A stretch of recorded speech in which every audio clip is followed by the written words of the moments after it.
Hello there, my very good friends. On today's wrestling news, apparently AEW needs a kick. An update on the Jacob Fatu scandal. Got a new report on the prospect of more WWE releases. And Ricochet says signing with AEW just felt right. I'm Adam Wilborn. I'm Andy Murray. And this is the news. All right, let's kick this one off with a kick. Yeah. Kick from Kane. Does he? He had a big boot, didn't he? Yes. Trying to think of famous kick moves that Kane did. He had a big boot. I don't think he ever did a super kick or anything like that. That'd be silly. Too big, too large. But yeah, so AEW needs a kick, apparently. A kick up the ass. This is, according to some people within AEW, and it's from Brian Alvarez on Wrestling Observer Live. It's a bit of a slow news day today, but hey, I think this is interesting nonetheless. He was talking about Kenny Omega, who just returned to New Japan earlier this week, before returning to AEW, of course. He was in New Japan, came down the ring, looked amazing, cut promo, did a backstage angle where he got in a fight with Gabe Kidd. I think Gabe Kidd gets in backstage fights in angles all the time. I love that He's boy. a scrappy dude. It's good stuff. But apparently some people in AEW were a bit annoyed that he returned to New Japan before AEW because they feel that AEW needs a kick.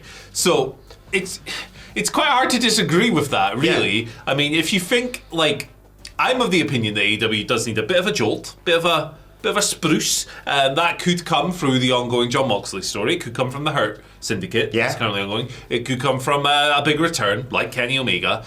So if you're of the belief that AEW maybe needs a bit of a jolt, and you can make an objective argument in the case of attendances and stuff like that, then yeah, Kenny Omega returning there would give it a jolt up the ass. But this situation, I saw a lot of arguments about how could AEW let him come back to New Japan first? Well, it's to promote a match on a co-promoted show. Yes. With Gabe Kidd for Wrestle Dynasty, presumably, which is on the 5th of January. So, and also, at the same time, like, this guy almost died. Like, yes. Diverticulitis is no joke whatsoever. He's had a long, grueling recovery. Tony Khan's mode of operation for a lot of his wrestlers has been, what do you want to do? Yeah. There's a very good chance that Kenny wanted to go back to Japan first, where he is received like a god. So I don't have a massive problem with it. I can see why, if you're like a super hardcore AEW fan, like super fan, maybe I could see why you get to that point. I disagree with it. Yeah, but I can see where people are coming from here. Like you say, yes, there's big stuff going on in AEW with the Hurt Syndicate and the Death Riders and all that, but it's always nice when it's like, that's happening and that's happening. Oh my God, and now Kenny Omega's back. Yeah. So I can see where that's coming from, and I think, Omega's return is a big thing for AEW. But then again, I suppose having him appear in New Japan doesn't necessarily negate a big return in AEW. It just, waters it down somewhat for the fans who are aware of this. And like you say, it's also arguably, New Japan needs to kick up the arse just as much as AEW does. It does, yeah. So, it does. It's one of those things that, like you say, Kenny Omega's got a great history within New Japan, and yeah, it's down to him, really, what he wants to do. Yeah. Especially if it's something that's works for both companies. Yeah, exactly. And you can arguably work this into a story of, like, Moxley could come out this week on Dynamite and be like, some people are too scared to even come back to AEW. And that's a good story. Yeah. That's a good story. The idea of Kenny hanging out over there and like, do I really want to get involved with these psychopaths who are running the show? And then him being drawn back eventually as more chaos is cut. That's a good story. Yeah. And hey, I talked about the books yesterday. Exactly. Like, there's some good stuff they can do there. So I get the arguments as well, but they don't hold much water for me. I'm just excited to see him back in a wrestling ring, to be perfect honest. It's the most important thing, like you say, with what he went through. Yeah, he's been through hell.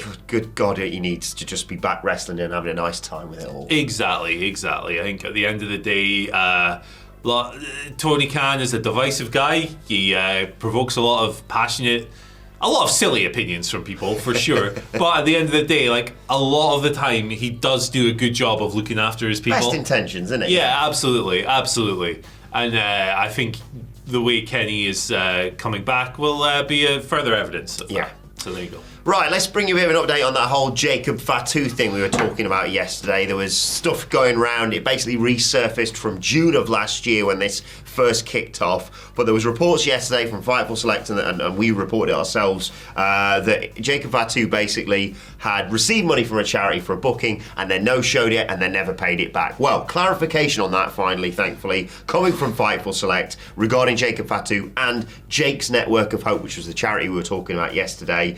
Apparently, they claimed he'd not repaid them, obviously, the $2,633 that they paid him. However, Fightful spoke to sources familiar with the situation, and apparently Jacob Fatu has rectified this issue months ago. He reached out to Jake's Network of Hope, made full repayment in June of 2024, but they overlooked it.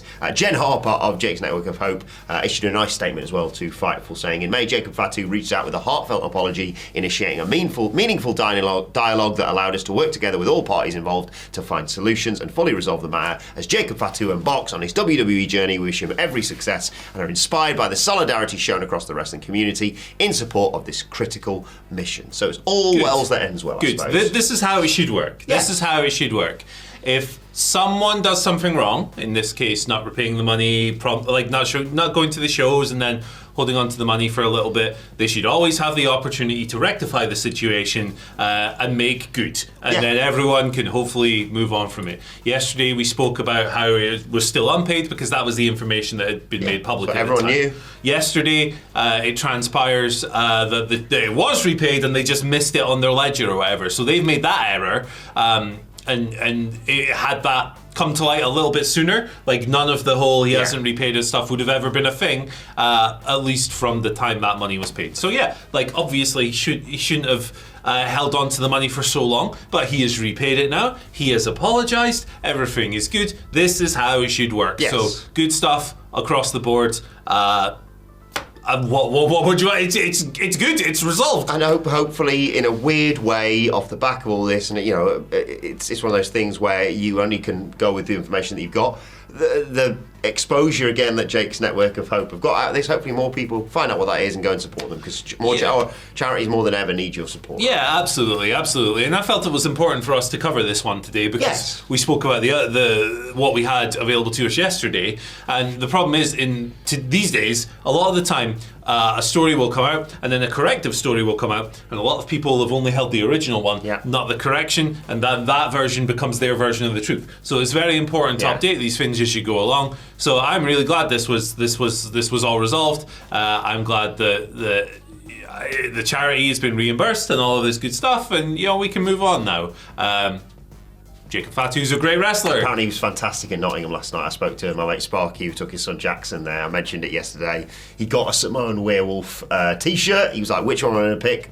That one. And he said, I was so amazed to see Jacob Fatu in person. I was like, he's class in. He rules, and I'm glad this has been worked out. It's just good to, it's again, how it should work. You have to allow for forgiveness. So there we go. Right, let's move on and talk about so Fightful have clarified some stuff here. There's been a lot of talk. Baron Corbin, Tegan Knox and Indy Hartwell released last week. There was a lot of talk about potentially there being more releases, rumours floating around and all that stuff. Fightful have clarified some stuff regarding that. I'll just read you the exact wording that Sean wrote on Fightful Select. Any accounts or outlets that say we should expect more in the fall, spring, etc. are guessing. We've covered hundreds of releases, expirations and departures since 2020, and at no point was another round ever indicated. That isn't usually the type of thing that makes it through the company. They were using Indy Hartwell a week before she was released, and Baron Corbin was at Netflix commercial shoot 6 days before. Bless you. Big sneeze. You're allergic to false reporting. I'm allergic to releases. So there you go. Doesn't seem like the concept of rounds is a thing. No. Obviously, over the years, people have been cutting bulk or whatever. But yeah, the last sentence there indicates that it wasn't like they've been sitting there for 3 months and going, let's get rid of Baron Corbin. And Baron Corbin, they let his contract expire rather than he released him. And they weren't going to renew it, something like that. Something like that. Yeah, the detail has left my small brain. Yeah. But you look at that, you look at the 6 days filming the Netflix stuff before, and you look at people who've been indie was on TV, it's quite clear that they were being used for something, and then they just decided. It is weird that they've just suddenly decided to. Tegan Knox less so, but I feel sorry for her because she's had a horrible time with injuries and stuff like that. But yeah, Indy was on telly last week alongside Candice LeRae, involved with the world champion, of course. And Baron Corbin being at the Netflix. I think Baron Corbin's going to be absolutely fine, by the way. Yeah, I really like Baron Corbin. As I mentioned this when we talked about it, I think a few years ago I'd have been a bit indifferent, but now I think he's showcased his range of skills. I think he's going to... I mean, I could easily see him popping up in AEW or somewhere like Impact. I think he could easily rebuild his reputation and be back in the Fed in a year's time or something like that. I agree wholeheartedly on Baron Corbin. I think that if your view of Baron Corbin is he's boring and rubbish, I think you haven't properly watched him in about 8 years. Like, he's a great role player. He's really versatile. Yeah, like he was good. He knew exactly what to do in every circumstance. When he was a heel, he's pretty much always been a heel. Although I did pop for bum-ass Corbin. Yeah. That was a fun run.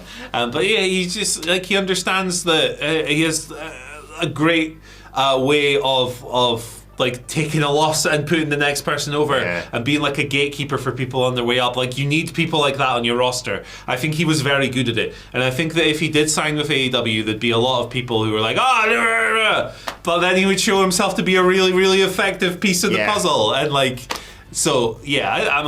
I'm a believer in Baron Corbin. I'm a believer in Tegan Knox, who had rotten luck from start to finish, and Indy Hartwell as well. Like, Indy was lovely, by the way. We bumped into her at a Wale Mania a few years ago, and it's the first time I've ever seen a wrestler pop for a YouTuber. We were sort of filming in a hallway, and me and I think it was Hamflet were just sort of standing back whilst Phil and Miller interviewed someone, and she was like, "What's going on?" And she was like, "Oh my God, is it Simon Miller?" She was lovely. So best luck to Indy as well. Yeah. She's 20s, like same with Tegan Knox. I think Tegan Knox is 29. Plenty of time. So time is on their side. I will say, with regard to what Sean said there, I completely agree. I think it's relatively harmless if you're doing a Wessel Votes parody and tricking Dave Meltzer into saying Backlash is coming from the Tokyo Dome. But I really don't like it when it's like, my name's Sean Ross Blapp, and I'm saying that these wrestlers are getting released, and then people start talking about it like that. I hate all that, and Sean quite rightly shuts that sort of stuff down. We should maybe, like, someone should go for like a more believing parody, like Bob Ross Sapp. Indeed, because then you could be Bob Ross and you could be Bob Sapp at the same time. Why not? Who's Bob Ross? Is that the painting? Yeah, I was thinking like the Happy Little Accidents. Bob Ross Sapp. Jeezy. There you go. Sorry, Sean. That's the thing now. Yeah. Right, but talking about people who left WWE, Ricochet left and went to AEW, and he's been chatting with a friend of the channel, Chris Van Vliet, about all that, saying that he felt like he was starting over in WWE, despite being with the company for as long as he had. He said, I felt like I was able to be on the next level of performance there, but I still feel like I was starting over again. I felt like I was starting over with the Bron Breakers and the Ilya Dragunovs and the Carmelos and the new guys just coming in. I feel like Ricochet was with those guys coming back in. It's like, man, I've already been here for 5 or 6 years. I want to be doing something else. I do kind of agree with him on that one. It felt like, they were going to get a big push because they're coming up from NXT, and he was arguably going to be the one sacrificed to elevate them because he would have looked so good bumping around for some of them. But with regards to making the decision to go to AEW, he said, I wasn't going to go to the highest bidder. I was going to go to whoever was going to make me feel good and ignite that spark again, because I felt like that fire was still burning inside of me. It was just the little embers that needed gasoline on it to really make it ignite. At the time, I felt like AEW could be the gasoline for my fire. Since being there, I feel like I made the right choice. He continued. There was no specific moment where something happened and I just flipped the switch, and that's where I'm going. I think it's just what felt right. He references working with the likes of Nick Wayne and AR Fox already. I think it was the right call, and I think, yes, you could argue, well, he's working with the same level of performer outside of your Ospreys and your Takeshita's that he was in WWE, but his stock is far raised since he moved to WWE. I think this was the best move for literally everybody. Right? Like, for Ricochet, clearly, he's just gone and shot an angle with the IWGP World Heavyweight Champion. Yes. He's going to work a main event in the Tokyo Dome.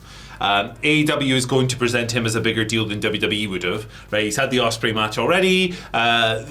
he's got a collision with Takeshita on the horizon, perhaps. Like, there's... Got a mystery tag partner tonight. He does. It might be Prince Puma. Who knows? Saw that tweet. It was very good. Not heard from him in a while.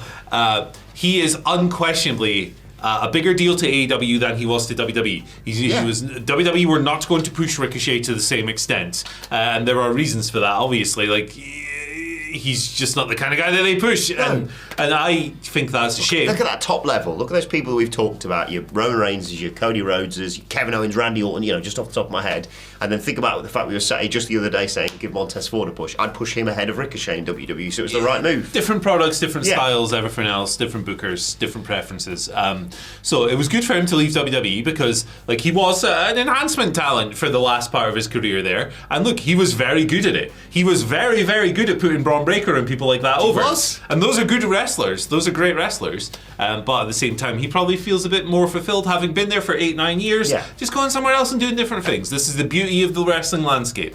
There should always be multiple places that people can go and earn a viable living, and they can go and scratch a different itch. WWE and AEW are two very different products with very, very different goals and very different types of consumers. They should always aspire to be different from one another. They should never aspire to be the same thing, because that leaves you with an amorphous blob where nothing is differentiated. This is good. Ricochet, good for him. I'm happy that he's loving life at the moment. And if you're a fan of Ricochet in WWE, you can still be a fan of his in AEW just because it's not the wrestling company you prefer. Like, he's arguably he's more unleashed there than he was in WWE. So it's really exciting to see what he can do next. Although it is his fault, of course, that Samantha Irvin has left WWE. So it's not mental. what you idiots thinking. That was mental. Obviously, anyway, you mentioned that. And check out the Chris Van Vliet. There's a lot of head loss when people move around and like talk about the other company. But like, what's the problem here? What are we doing? Just like Ricochet is doing good stuff, and best luck to him. He's happy. So who cares really? Probably the second best promotion he's ever worked for since WCPW. So I would say that. Right, let us know your thoughts on that. Everything in the comment section below. Don't forget to like, share, subscribe, and while you're at it, why not check out this video right here? Hey, ciao! It's like a Ricochet. Skadoosh. Remember we had that in his music? Ricochet.